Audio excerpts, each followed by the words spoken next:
My name is Nat Chediak, and I have lived my life in film and music, all 68 years of it to the present day. I was born in 1950 in Havana, Cuba, from a Cuban mother and a Lebanese father. My father, along with his 8 brothers and sisters, was born in Cuba, but his parents were born in Lebanon. Since they grew up in the Depression, no one from my father's family had any appreciation for the arts. That notwithstanding, my father went on to become a copyright attorney and was involved in 2 landmark copyright cases in Cuba. One of them that as a result gave birth to the first fully Cuban record label, Panart. The second comes with an interesting anecdote, and it has to do with the fact that, as all of us know, there's no Bacardi outside of Cuba. And the reason that was because my father, who had Bacardi as one of his clients, was in an international convention in Washington, D.C. shortly after the revolution, and he heard scuttlebutt about what was happening in Cuba. And he phoned Havana and he said, listen, I hear it said that you're going to need to protect your copyright, and I suggest that you register outside Cuba to protect the bat symbol. They said, oh, Chediak, you're an alarmist, and nothing's ever going to happen. He said, well, I'm going to be here for another couple of days if you change your mind. So my father was doing his bags and was ready to go to the airport. And he gets a call from Bacardi and says, you know what, we still think you're crazy, but go ahead and register. To his dying day, my father lived to be in his 90s, okay? He kept receiving his retainer from Bacardi, which was a whopping $150, but it was a symbolic gesture. On both my mother and father's side, I come from a long line of achievers. So I was the black sheep, but simply because everybody else in the family were attorneys and doctors, And when I chose to follow my love of film, it was a decision that was viewed with a great deal of skepticism.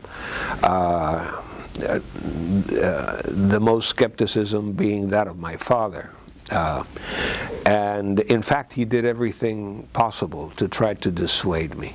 In fact, he introduced me to filmmakers, friend of his, who would try to talk me into studying law just to cover my ass, to no avail. And so it was difficult to choose film. I got to the University of Miami in 1967. It was the height of the flower power, May Day, revolutionary days. I was lucky to be a part of, and so it was easy being an idealist. But it was not until much later in life that I had the satisfaction of my father coming to terms with my chosen avocation. And it happened, interestingly enough. His 2 brothers were also very well known in their field, which was medicine. He had a couple of physician brothers, one of whom had had come up with a method of detecting syphilis using 1 drop of dried blood.